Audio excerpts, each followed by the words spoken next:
you eager to nurture social good via arts and culture? Okay, creatives, welcome to another background information video about ArtsPond's call for creatives for I Love My Gig Ontario and Caring Cultures.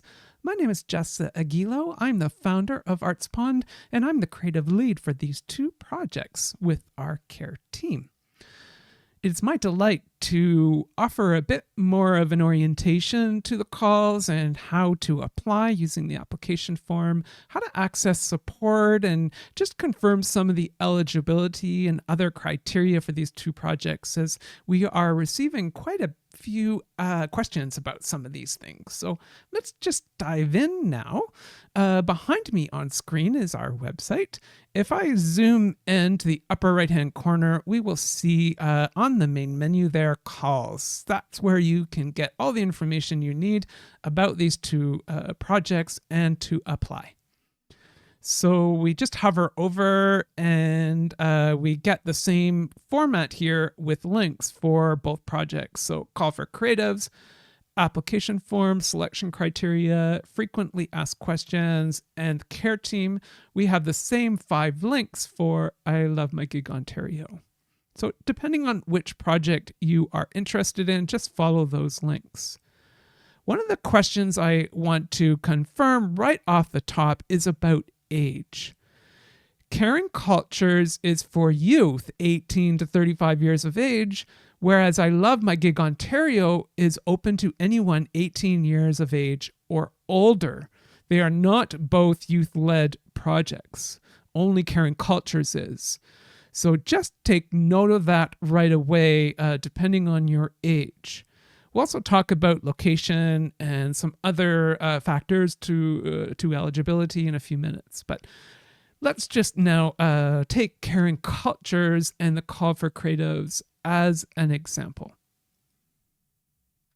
So I'll zoom back out as the page loads and you can see me. Hello there. Okay, great. So we're here. So right at the top are additional links for the call, and many of these are in the main menu there. But the distinction here for the links under Applying Now are different versions of the call, fluent or plain language, whether you want to look at an HTML or a PDF there, as well as a link to the most recent information video that was recorded before this one. That is there. There's links to information sessions to register for them. Unfortunately, those are all over now. So these videos are one way to get more information. You can, however, reach out to us at any time at care@artspond.com. And we can set up a one-on-one with you. We can have correspondences by email. Our care team is here and available to you to answer questions. Our team is going on holiday as of December 16th. We'll be back at the beginning of January. But if you have questions, I personally will be monitoring any email, and I will be available for some conversations or to have a short one-on-one. If you've got some questions that you would like answered before the new year, I can make some time available to you. Okay? So just email us at care@artspond.com with any questions, and we'll try to help you out as fast as possible. Okay, so one of the questions that we've had in addition to age around eligibility has to do with location and lived experience. So let's just scroll down to the eligibility area here. So we've already mentioned for Caring Cultures, open to adults who are 18 to 35 years of age.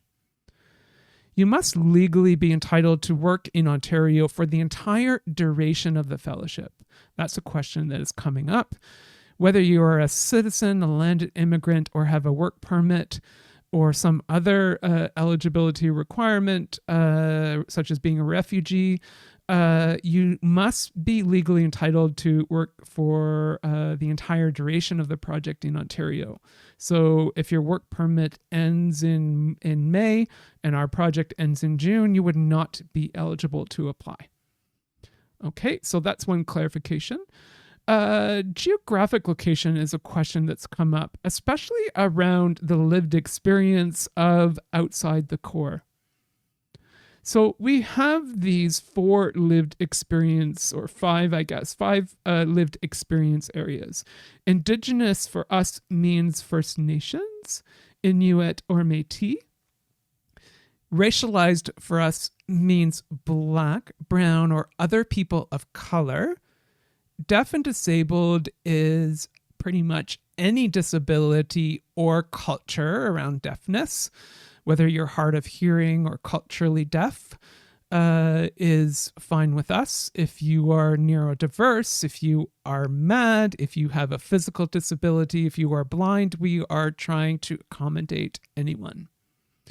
And then there's this last lived experience area of outside the core. So if you are Caucasian or white, this is where you would, and if you're not disabled, this is where you, or deaf, this is where you would be eligible to potentially to apply. So what do we mean by outside the core? For us, that means essentially anywhere outside the downtown of your community.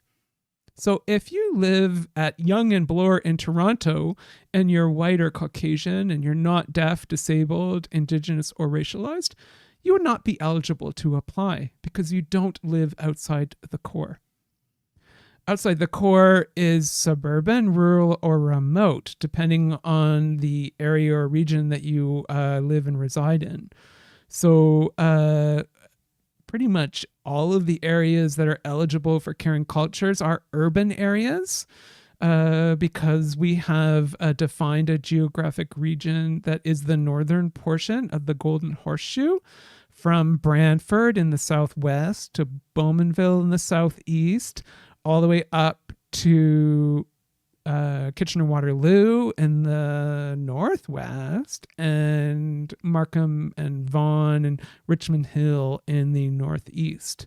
So if you live in a suburban community anywhere in that kind of quadrant, and you happen to be white or Caucasian and not Indigenous, racialized, deaf, or disabled, then you would be eligible to apply.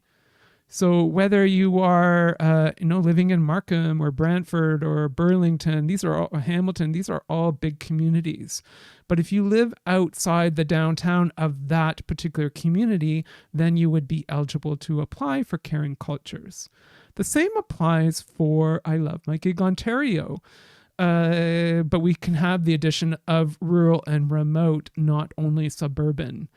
So if you live 100 miles north or 200 kilometers west or east, I guess east would probably be more appropriate, of Sudbury, that would be a remote area. And if you happen to be not Indigenous, racialized, deaf, or disabled, but are white or Caucasian or some other lived experience, then you would be eligible to apply by your geographic region. The lived experiences here are not mutually exclusive or inclusive. You don't need to be all of them. You can be just one. You can also have more than one experience. You might be deaf, disabled, and living outside the core. That is wonderful from our perspective. That's an intersectional lived experience. And you would be eligible to apply. We would not be asking in the project itself for you to write about your deaf, disabled, and outside the core identity or lived experience. You would be encouraged to explore a project that is meaningful to you as a person, and you don't need to segment out your intersectional lived experience and identity in any kind of way. It's just purely for eligibility that we're asking about these lived experiences. If you are also an additional lived experience, such as a 2S LGBTQIA+, or you are a newcomer, or you are a youth for I Love My Gig Ontario, or I have another priority identity, such as official language minority. All of these are very important to us, and open and welcome to be a part of your project. But these would be in addition to the 5 lived experiences that we're looking for you to have. So if you are Indigenous and Two-Spirited, wonderful. But to apply, Indigenous only would be what we would be looking for in terms of eligibility to apply for the projects. Okay. Another question that's come up is about creative practice. We're using creative as an all-encompassing word to try to invite creative people from lots of different practices, traditions, and disciplines. Artists, curators, educators, designers, producers, managers, change makers, caregivers, pretty much anyone who is using their personal drive for creativity, whether it's artistic expression, creative expression, or cultural expression, would be more than welcome to apply. So if you have a practice that's a mixture of these things, we would not necessarily require you to be engaged with all of them in the project, but you could choose one or multiple. It will be up to you. You're not asked to identify and clarify all the hats that you wear. But it's open to people who have these different kinds of perspectives. And we'll be trying to create a balance of participants that reflect some of these different perspectives, from a managerial perspective, from a development, ideation perspective, from a curation perspective.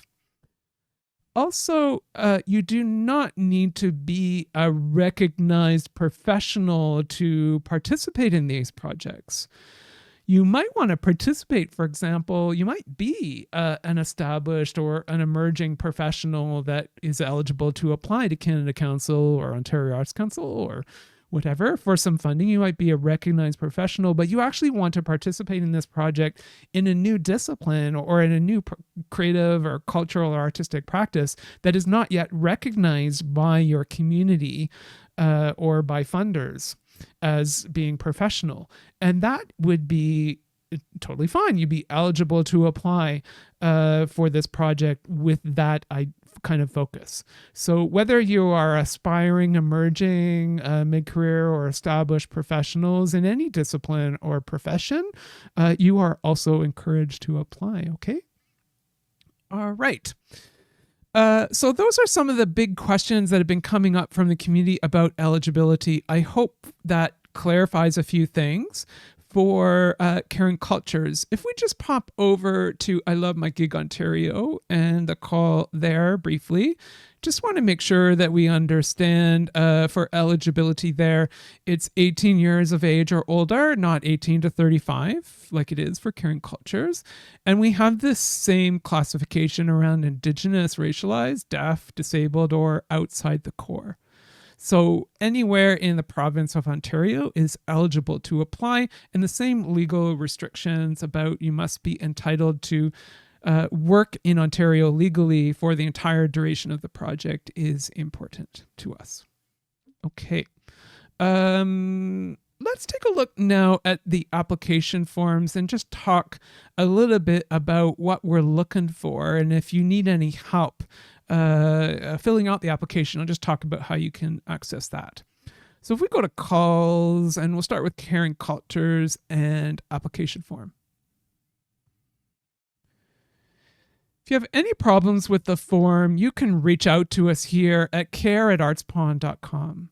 We're available to you if filling out this form is an access barrier to you. You can't quite contend with the technology. You find the questions a bit too difficult because of your care needs. Whatever barriers or opportunities and support that you need to really fill out this application, we're here to help you. So if you prefer to be interviewed in lieu of filling out an application, we'll set aside 60 minutes to interview you, and we'll ask a lot of the similar questions, but we have a very plain language version of this of these questions to ask you if you have language access needs. So we'll just work through this application form and we'll essentially fill it out on your behalf by but talking with you instead. And we can share what we filled out on your behalf with you. And if you want us to make any changes, we can do so before they are formally reviewed by the peer advisory committee. Okay, so for caring cultures, here is where you can select right off the top which region of that big quadrant that I mentioned that you reside in currently. If you don't reside in any of these areas, but you're within the quadrant, or you have, maybe you're not necessarily spending all of your time in one of these areas, but you lived and grew up there and you still are very active there, that is something that if you want to reach out to us at care@ArtsPond, we could consider that. So if you are currently living outside the region of that we've mentioned for caring cultures, but know 80%, 90%, the vast majority of the work that you currently do and your connections and where you feel the most dynamism or opportunity or the most access to care is still within the region of eligibility, then we're willing to talk about that. So reach out to us if you would like to discuss that further. But basically just choose which area you live in and provide your basic information and location. If you have a website or social media that is an example of where some of your work is, that's where you can give us a link. There is an opportunity to provide a similar link in the support material down below. So how I would distinguish the URL here at the top is just an example of you as a person and how you engage in the digital world. So your social media feed or maybe a portfolio without specifying a specific work. Just where is you, your creative, imaginative personality? Where can we find examples of that if they are available online? And if they're not available online, if you don't have a website, you're not willing to share your social media, that is fine. This is if it is available that you would like to share and have the peer assessment committee take a look at. Okay, so profile identities there, you can choose more than one if it's appropriate, but we're looking for primarily one. The other there is, you can't choose only other. You must be Indigenous, racialized, deaf, disabled, or outside the core. Other, however, is really important to us because the intersectionality and the diversity of our community and your lived experience is really essential. And we're not asking to, as I mentioned earlier, for you to divide up your lived experience and your identity into multiple spaces. So the other identities is really an opportunity for you when you, in a way that you feel safe and comfortable to do so, to name some of the other identities that inform your life experience that you might want to explore as a part of this project, in addition to the core eligibility identities and lived experience that we've already named. So if you are queer or you are a newcomer or you are in Afro-Indigenous and not First Nations, Métis, or Inuit Indigenous, then feel free to, as long as you feel comfortable, to share. This information will only be viewed by the peer assessment committee that's looking at the applications, and all applications are deleted and destroyed after they've been reviewed. So this information will be treated with the utmost respect and will not be shared or released with anyone except our small team. We've not stated that anywhere, so we'll do so. We'll add that for clarification, that we appreciate you naming your lived experience, and I hope you feel like you can trust us with it. Okay.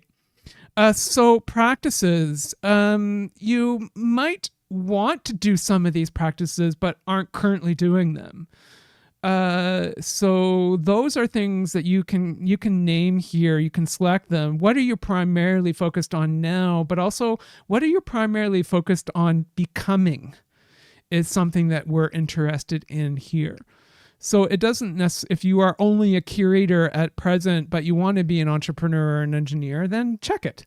And you can mention in other described below, you could provide some perspective about which is really active now and how you're wanting to change or evolve your practices into the future. That's something you can do, and it doesn't specify it here, but that's something that it would be most welcome if you feel like you're an aspiring creator and you're still trying to figure out what your practices are. Then put the ones that feel the most meaningful to you now, whether you are doing them currently or not. All right. Traditions, legacies, and ancestors is very important to some communities, indigenous and other. So again, within your comfort level, feel free to name anything that you would like to in terms of what is impactful and meaningful to your life and work, especially if you think you want to engage with them more deeply as a part of the project if selected. Okay. And these traditions, legacies, and ancestors are not only indigenous, whether you're queer or you are a newcomer or any other perspective, really. If there are things that are important, family traditions that have been passed down to you, that you want to amplify or carry forward as a part of your work, and you feel comfortable naming them here, feel free to do so. There's been some questions about what we mean exactly by artistic, creative, and cultural industries. I hope these subcategories are helping you to understand the differences between them. But basically, artistic industries for us is the fine arts. So would you be eligible to apply to Canada Council for the Arts or Ontario Arts Council for your activities under artistic industries? If the answer is yes, then we would classify them here as artistic industries. There are some what's the word? I'm struggling for the word here. There are some differences, particularly at Canada Council. They support publishing, for example, which I put here under creative industries. But for me, the difference here is artistic industries is fine arts, not necessarily commercially inclined, whereas creative industries would be leaning towards more commercial arts, applied design practices. So Canada Council does support some of those disciplines, such as publishing. But journalism, craft, broadcasting, technology such as software development, games, all of that kind of thing, illustration, graphic design, web design, all of that would be eligible under creative industries.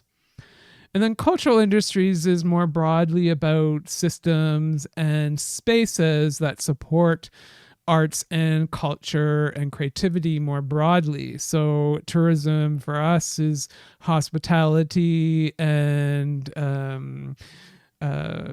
amusement parks and stuff like that. So hotels and restaurants and exhibition spaces, all, if you're doing a lot of that, that's eligible activity for us. Parks and recreation, similarly, usually municipality or national led parks and recreation.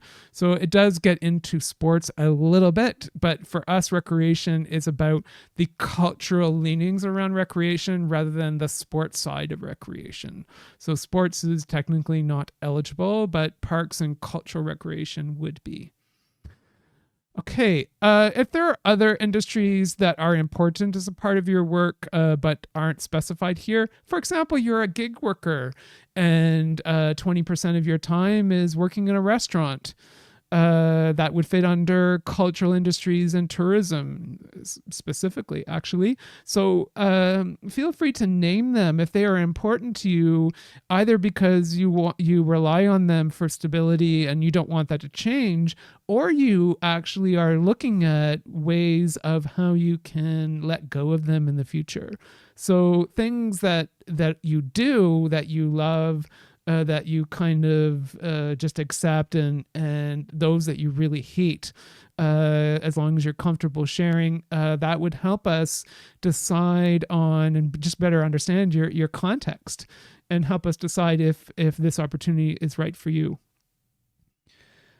Okay, so the next question for I Love My Gig is about creative social change and care. So what do we mean exactly by social change and care? Social change is broadly looking at systems, the way they are, the status quo, and trying to either subvert them so more people can survive and thrive within them, or also subvert and hack them, change them, make them better, make them more accessible and caring. Artistic practice in particular, creative and cultural practice a little less so, but artistic fine arts practice.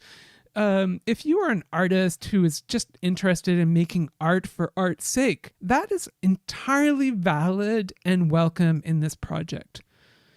However, there are forces that are, we assume, impacting your livelihood and your capacity to make art for art's sake. And those systems that are impacting you and your capacity to make art for art's sake would be what we were interested in learning about.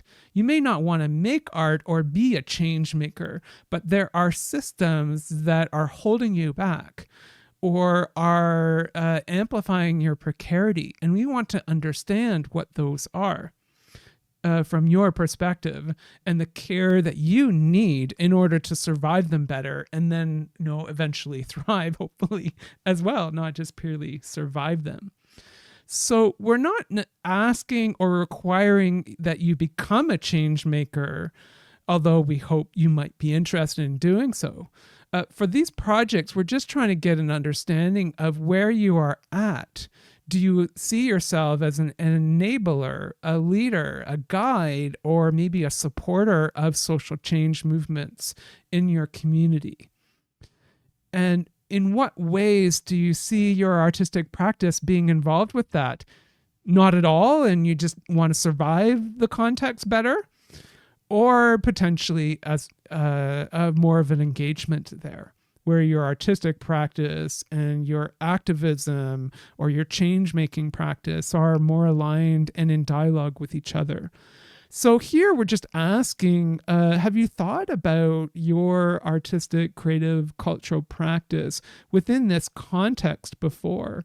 Are you purely interested in making art for art's sake? Or are you more of a community engaged person and you want to explore opportunities in this crazy, difficult, demanding world to find new opportunities to even make money out of the difficulty we're faced with? Or ways to feel like you are more engaged and have some locus of control over the things that are holding you back?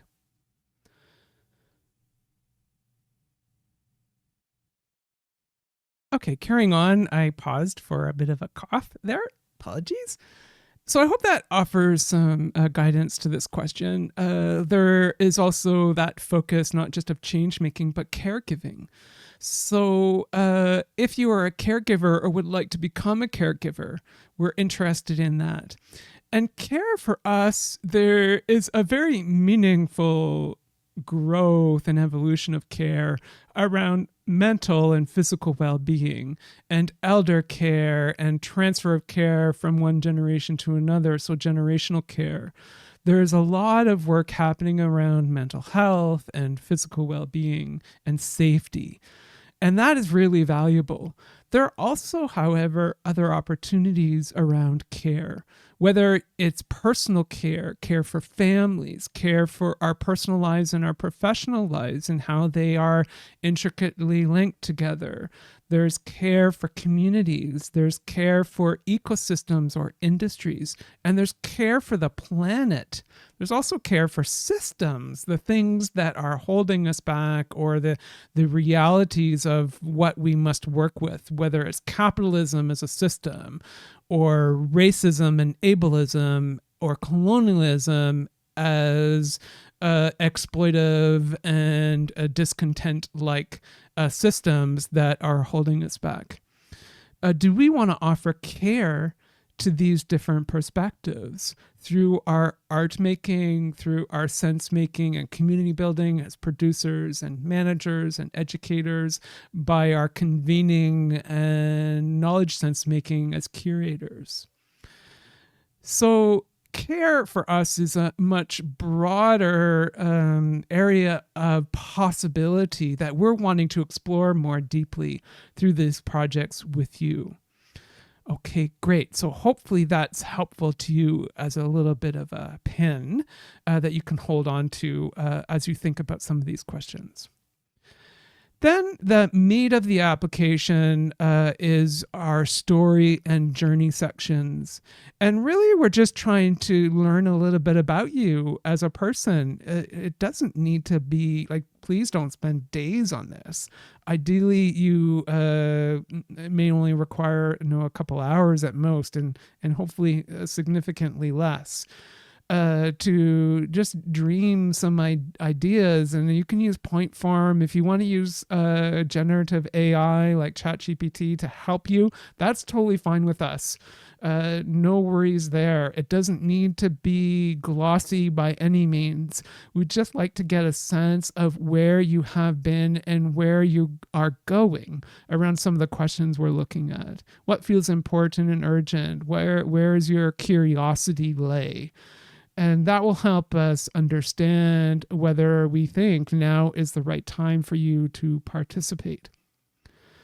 So we don't want this to be difficult for you. If filling out all the multiple choice and so on is fine, but you're struggling with these narrative questions, then fill out the entire form, the ones you are able to, the multiple choice questions, and then just say, for the narrative questions, I'd like to be interviewed for these. I would like a little bit more time to share them a little bit later. Then you're welcome to do so, and just reach out to care@artspond.com and we'll help you navigate a way to fill out these application forms. We want to make this accessible to you, okay? And not overwhelming, I hope. Support material is the last area here, and it is optional. It will be very helpful to give us a sense of whether we think you're ready for this project or not. But if you don't have support material, that's okay. You could, if you want to take the opportunity to write about what you would like to do, like a proposal for a project idea. It's not finalized or anything like that and won't be taken as such.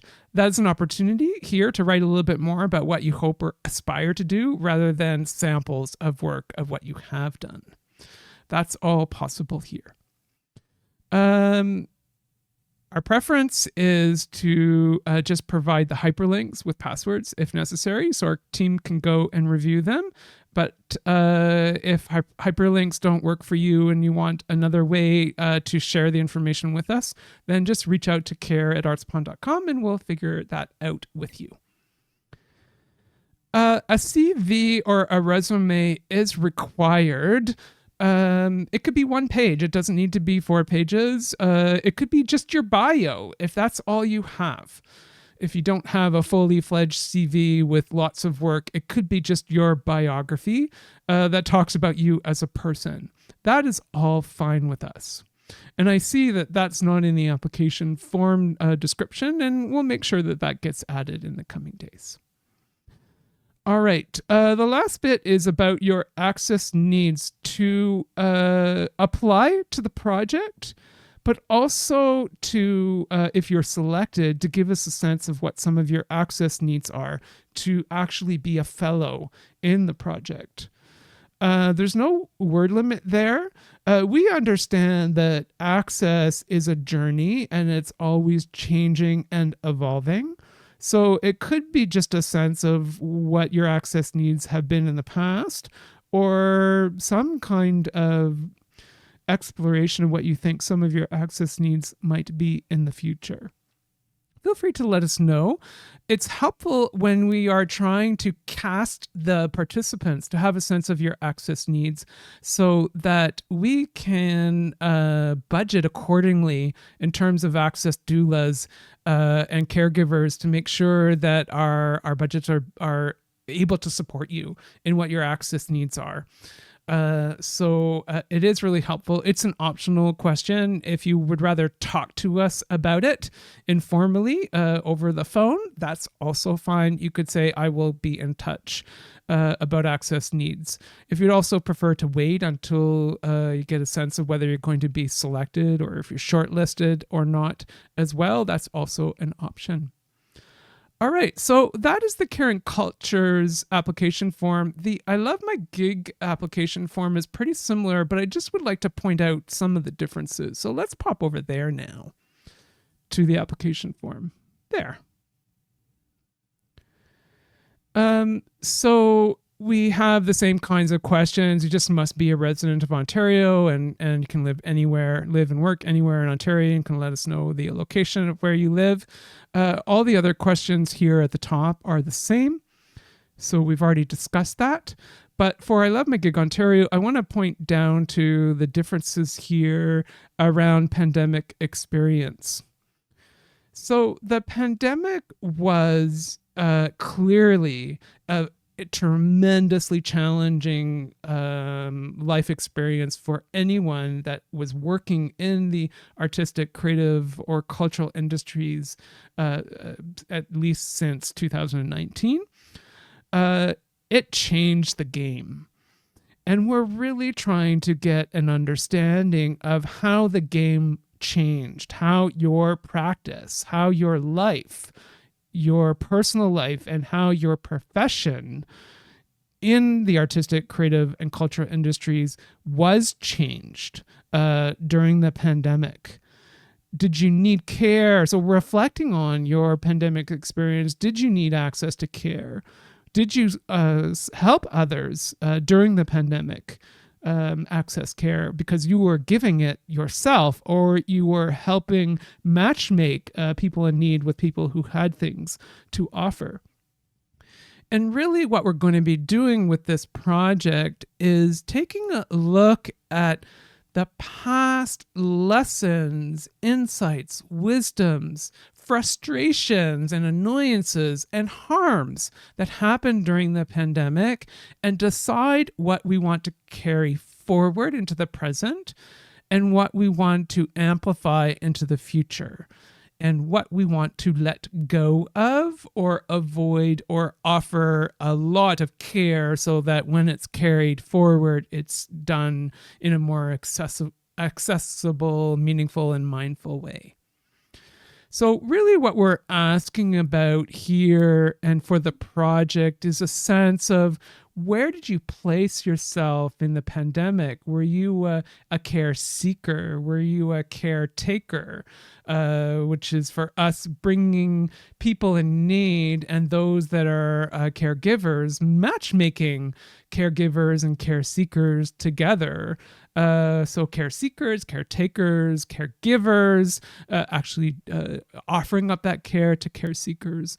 And then there's other types of care as well, such as care, what we call care makers and care shapers, which are individuals that are really looking at the systems that are currently active and the pandemic realities and figuring out, designing, imagining, dreaming, as well as delivering or evaluating the impact of other opportunities for care that are trying to change the status quo and make things better and more accessible and meaningful and mindful for all these groups that we are focusing on. So we're just trying to get an understanding here of what was your pandemic experience, and as you are, if you're selected for this project, what do you imagine you might want to be in the future? Do you think you might only be focused on seeking out care? Do you imagine trying to match make between people who need care and those that are offering it? Do you imagine being a caregiver yourself, or do you imagine challenging and subverting systems so that more care is available? So here, are you a leader of care and the future of care? Are you a guide or a supporter of care? Or are you someone who really feels like you're going to need to focus on your own work and accessing care? That's what we want to have a sense of, and that you would focus on those in your project. To what what care do you need in order to become a person who is leading the future of care? What care do you need as someone who is a seeker of care that this care has never been offered to you before? What additional types of care are you going to need in the future? It's the types of things that we're looking for here when we're thinking about what your pandemic experience is and what your potential contributions to this project would be. So when you come to story and journey, those are some of the additional prompts that I hope are helpful to you as we think about what topics or what stories might you want to explore more deeply during these projects if you're selected. So the support material, all the same in terms of what we talked about, caring cultures, and same for resume access needs and so on. So this is the application form. I'd like to wind down with one more thing just about the selection criteria, if you've not had a sense of what they mean to us. So the selection criteria is a little bit different for both projects, but let's just take a look at caring cultures as an example. So we have here 5 categories.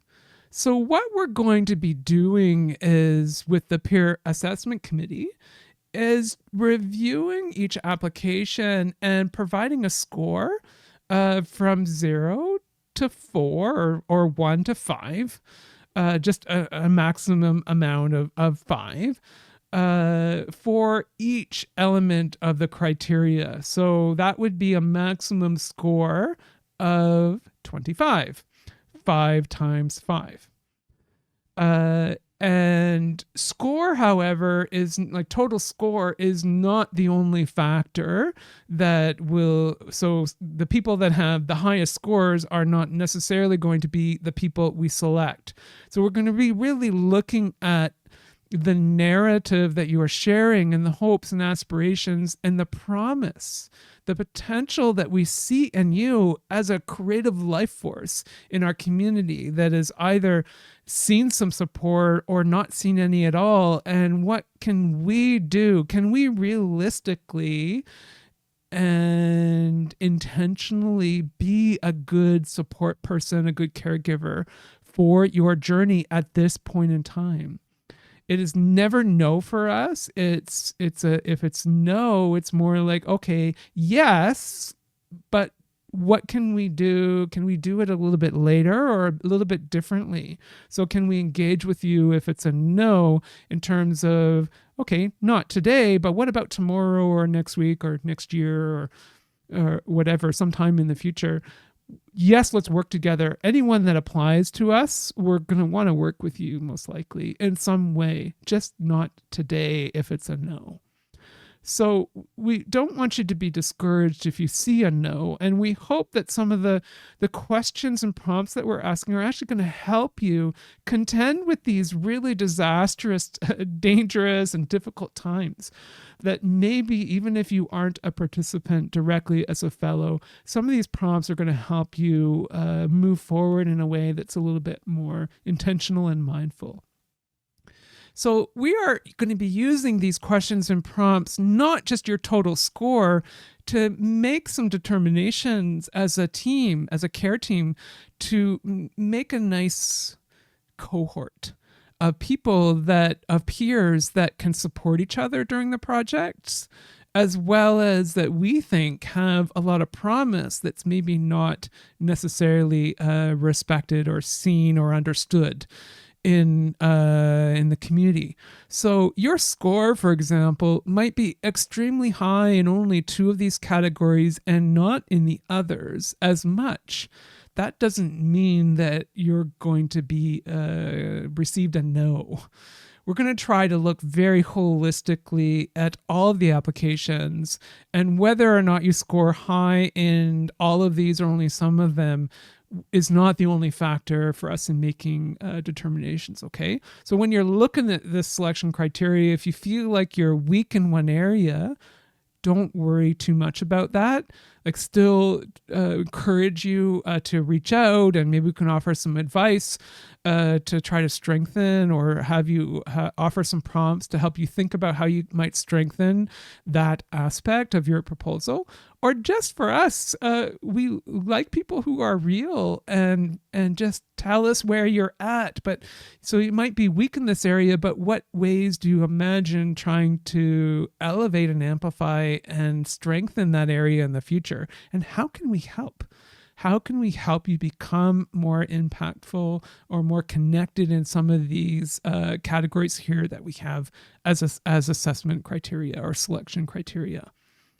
So we hope that they're all meaningful to you in some way, but you don't need to necessarily be deeply connected to all of them and still be selected.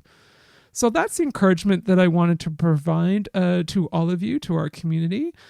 We are, see you all as amazingly important and vital voices in our community.